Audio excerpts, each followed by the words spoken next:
nothing like an early morning swim to wake up for the day ahead. Huh?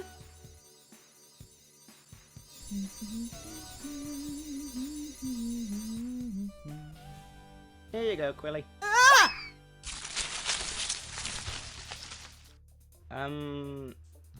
This is probably going to be the most obvious question I could ask at this point, but what are you exactly doing here? Editor? What are you doing here? Oh, I thought I'd come down and get some inspiration for my next review. Okay. But can you maybe come back later? Why? Something wrong with you, Quill? Well, yeah. I'm kind of naked at the moment. Huh? Look, Crimson may be okay with you seeing her naked. Love the ring to that. But I'm not for show and tell. Okay, if you haven't noticed, not a lot of us wear clothes. Accessories like hats, glasses, watches, yes, but it's not that big of a deal. Yeah? Well, tell that to Pastel, Rosie, ANY, Toon, Freedom Flash, Kichi, and Thespio. Point taken. Not really cared about, but taken into consideration. However, you are forgetting that 24/7 your rear is on full show, right? I mean, you are one of the rump queens, so your plot is very well publicized.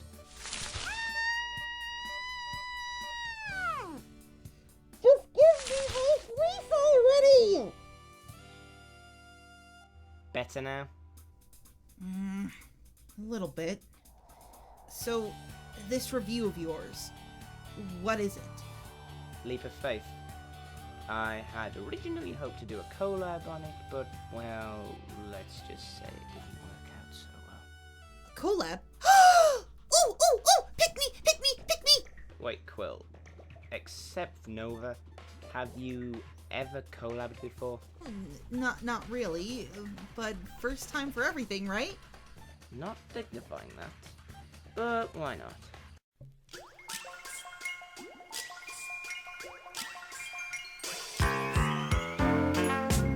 Hello there, my friends. I am the editor, and welcome back to Cut and Print. Here I look at episodes suggested by you, the audience, and review them accordingly. Welcome once again to the Rainbow Story Arc, as we follow up on the second to last key episode. Joining me for this is a new face in the community, but one I am very pleased to be friends with. So put your hooves together for QuillStroke. Aw, that's a sweet way of saying it. What, are you hoping to butter me up so I forgive you for earlier? Actually, I was hoping you could pay for the pizza we had yesterday, but that could work instead. Anyway, let's look at this episode, shall we? This is Leap of Faith.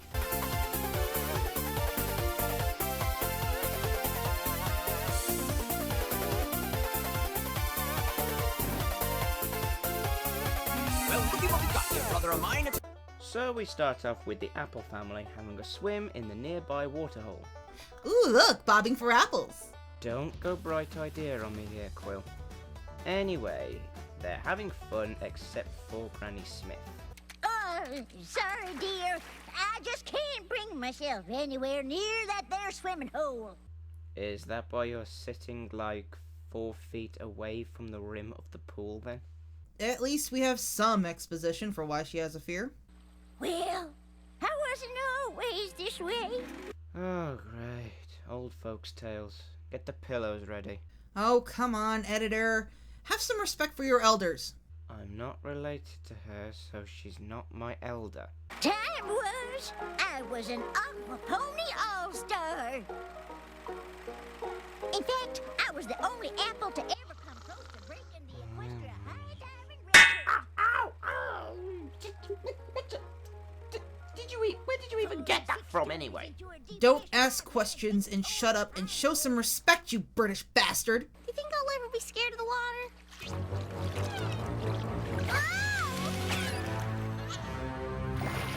Nope. Only if your brother doesn't scare you for life first. After a while talking about it, the family runs into a crowd of ponies, all heading over to a tent with the sounds of fairground music playing in the background. And just by looking at this scene alone, it gets you thinking, was Double Rainbow canon after all? Ugh. Thank you one and all for your attendance, and we guarantee that your time here will not be spent in vain. In fact, we think it will prove to be the most valuable time you've ever spent. Why are you so happy about these two being back? Personal reason. Such as? Well, besides the fact that Flam is voiced by Scott McNeil, my favourite voice actor. Even if his character is a bit of a jerk. Right. Well, I, for one, don't like the fact that they're back one bit. Ever since Super Speedy Cider Squeezy 6000, these guys have been unlikable villains. And once again, they sing their signature smooth talk and, oddly enough, upbeat, crowd-stirring musical number. The brothers offer a cure for any and all problems the ponies have. A pony on stilts goes up and has some of the tonic, which seems to cure him. You would think that honestly, after the last bit of bullshit they were involved in, that no one would believe them and instantly call this a con.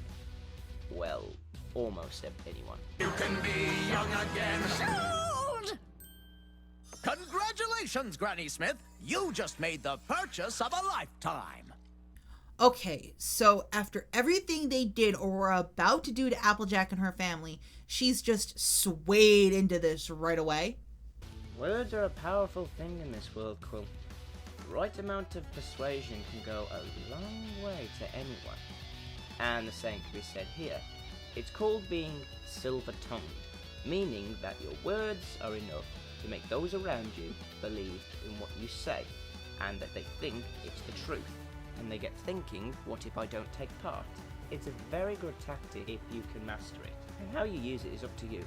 Be it a con artist, a politician, a salesman, or even a public official. It has so much use. Right. So, for example, Editor, please, can you be a widow deal and get your favorite Peggy corner muffin? Nice try, Quill, but you've got to get up pretty early in the morning to get me with. Celestia, damn it! It really does work. What really what? Damn it! We come back to the three apple siblings as they think about the tonic. When some pony says something's too good to be true, it usually is. Are they just forcing the moral already? Because it does seem a bit short to try and spoil the ending. No spoilers! I wasn't going to! Howdy!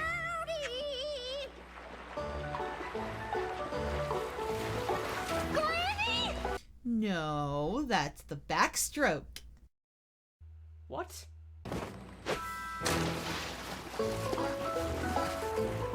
And that's the breaststroke. For the love of the Emperor, you are not.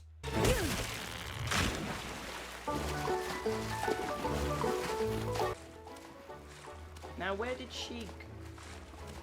And I'm QuillStroke.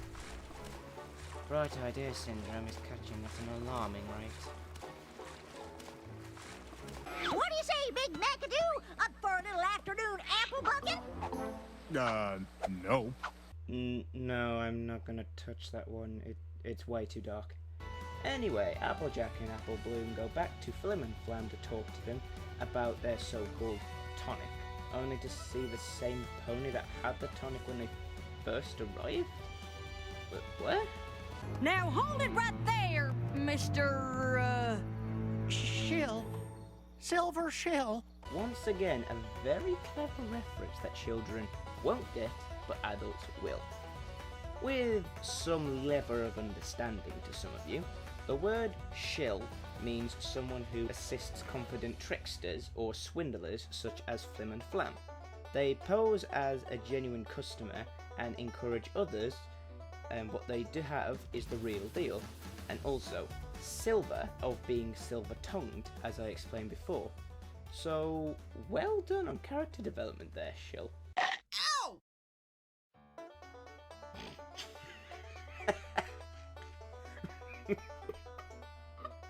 Ugh, it's not funny, Editor. Ugh. Anyway, the pony in question runs for it, having been caught, and leads Applejack straight to Flim and Flam. You two charlatans sold my granny a bottle of tonic, and now she's off acting like a filly again. What's so bad about that? If she keeps gallivanting around like a yearling, she's apt to drop from exhaustion or worse. What's more, I know for a fact that your friend here is dressing up as a different pony every night so he can pretend to be cured. Uh-oh, they've been discovered. Close down the operation here, boys. It's over. Oh, well, that's quite an accusation. But let's say that it's true. Hypothetically, theoretically, as I understand, your granny was a famous aquapony. The star of the show once upon a time. But hasn't said so much as a hoof in the water since. Well, then even if our tonic were nothing more than a mixture of apple juice and beet leaves... Hypothetically. Theoretically.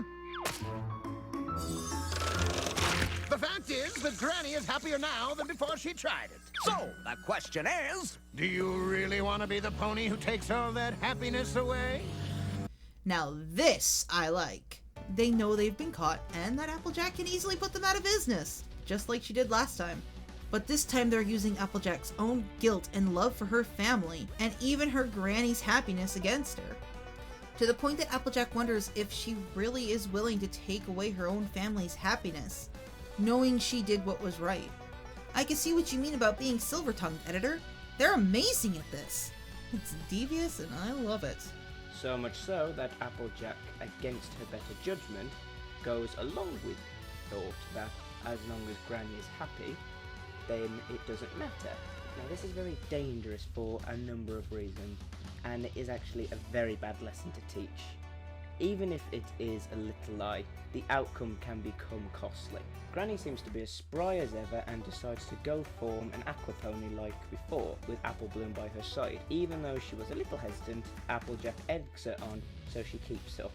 Heard this bullshit fiasco of keeping her happy but endangering her life, and to make things worse, Applejack opens her big mouth at the wrong moment around Flim and Flam's sales stand. It seems to work for Granny. You heard it here first, folks. Flim Flam Miracle Curative Tonic is Granny Smith tested and Applejack approved. If Applejack says it works, that's good enough for me.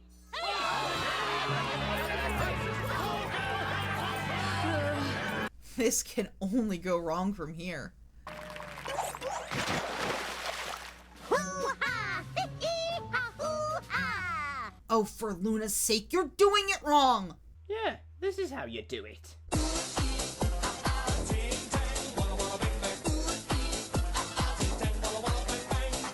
Flim Flam's Magical Curative Tonic. Get your Applejack approved tonic. Granny Smith drinks it. Why shouldn't you? Okay, there are so many questions about this scene. For one, in athletic events, it's illegal to use any enhancements or substances to help win. The tonic counts as that. Even if they sponsored the event, it still wouldn't count. Then we have the fact of how the hey they can do that in the water. They're ponies! How are they even doing that? And finally, how and when did they have time to practice doing this? It makes sense that Granny Smith can remember a little bit, but how can Applebloom do all these stunts? I have so many questions! Is that gonna become a regular thing for your videos from now on? Oh, sweet Celestia, I hope not.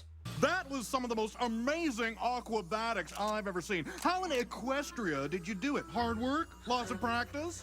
Holy crap, when did Aeon become canon? Yeah, I used to wonder if I was doing the right thing, pretending to be cured, basically lying to folks about this tonic, but thanks to you, I realized that sometimes honesty isn't the best policy. Thanks to me? Hooray! She's got a brain!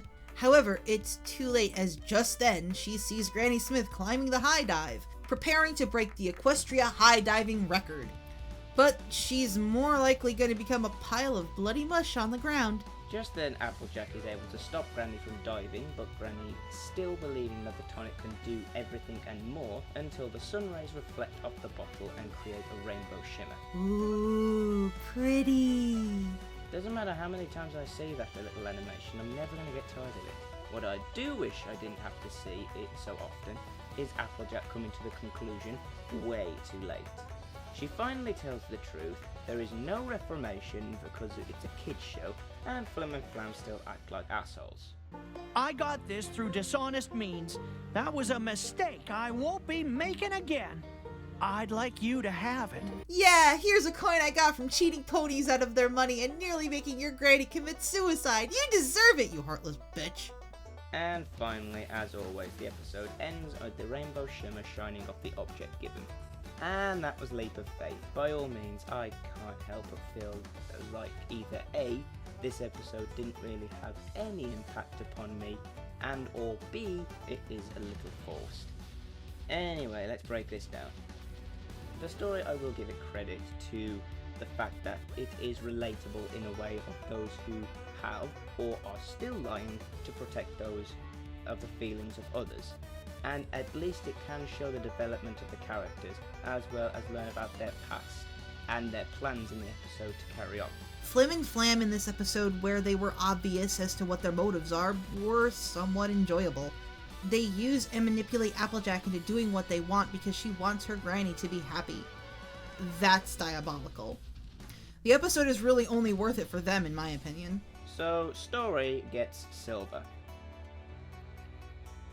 As for animation, not much to say because besides the different illnesses and problems all of the other ponies had during the first Flim Flam song stood out. But even good animation doesn't count for anything if it doesn't make sense. I mean, Apple Bloom and Granny are that good just like that? That's just dumb. So that animation gets silver. Finally, we have the moral. Bronze. What? Bronze. I give moral bronze. But you haven't even talked about it. Quill, think about it. It's Applejack, the element of honesty. What can you possibly learn about that other than the obvious lesson, honesty is the best policy? Oh, you poor, poor fool. You missed it. Missed what? Applejack's realization. Near the end when she says that the tonic was a fake and that Granny and Apple Bloom did all that because it was simply mind over matter. The placebo effect. Remember a while back when we talked about being silver-tongued? This is the after. Granny Smith is so caught up by what she's heard that it gives her confidence to do what she thinks is impossible. In a way, it's actually thanks to Flim and Flam that she's happy.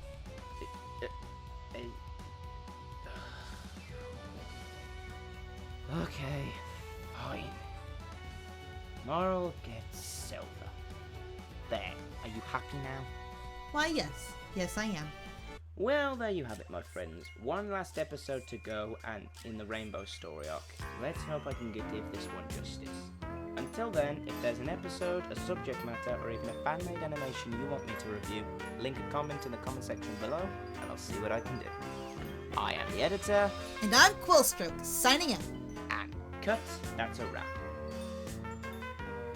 Okay, you know what? No, we are not ending it on that. I think we need something a little more inventive. You mean that? Yes, Quill. That.